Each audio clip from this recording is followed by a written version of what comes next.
The power of books is such that they can whisk a reader away to magical lands, unknown worlds, and new information. They can go anywhere in the world, and then they can learn about any subject. And really get your mind off of whatever is going on in the here and now, and you can really just kind of dream and believe. It just opens up worlds to you. It is quite wonderful.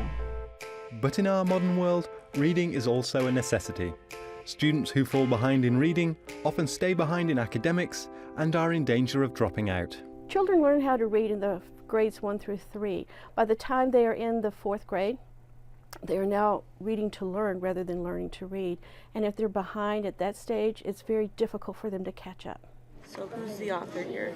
To help those children who are falling behind, the SMART project was formed in 1988 by volunteers who would tutor and mentor children at local elementary schools. It later changed its name to the Whirlin Project, and then, as a result of a merger with Pierce County Reading Foundation, became known as Read2Me. In 2011, the non-profit Tacoma Community House adopted the program. Read2Me is a one-on-one tutoring program where volunteers from the Tacoma community commit to coming to schools once a week for 45 minutes. They are assigned a student in either 1st, 2nd, or 3rd grade, and they work with that student for the school year. The program differs from other tutoring programs as it operates during school hours. It's not an after-school or before-school program. We're actually in the school, and we pull the students out from a particular class, and we have a Read2Me classroom where they go. We'll take no more than 10 students per session, so that means 10 volunteers per session, and they work with the students one-on-one to match up with the school, the classroom goals. Students are assessed for reading at the beginning of the school year, and those with the lowest score are teamed up with a Read2Me volunteer.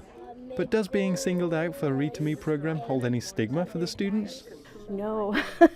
The students really like it. Children will thrive on that individual attention. And sometimes a student may be absent, but the tutor is there, so our Read2Me coordinator will ask the teacher if there's someone else who would like to take the place of the student who is absent. And just about every hand in the classroom will go up saying, "Oh, I want to go, I want to go." So no, there's no stigma. And it's not just the students who appear to enjoy the experience. Shania Joyce is in her first year as a volunteer. Kids are always surprising me. They say some of the most interesting and cutest things sometimes, and it makes me chuckle, but I have to remember that we're here to read, and they like to get off task quite a bit because they have so much that they want to share. But they love to read. They have a genuine interest in it, and it's really fun to watch. It means just the opposite of what. Kaki McCarthy is a 12-year volunteer whose love of children and desire to help those in need led her to the program. I had a little boy one time, a 1st grader, who would not read, said he couldn't read until springtime, and then all of a sudden he just started to read.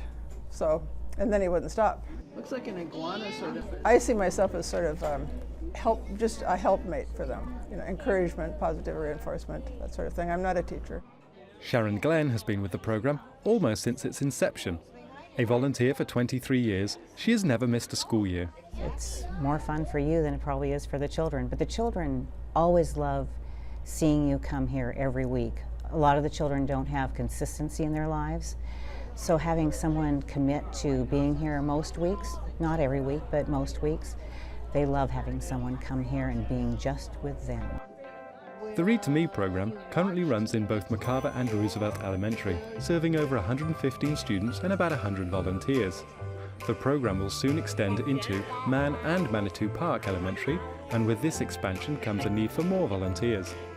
Volunteers must attend an orientation session and pass a background check.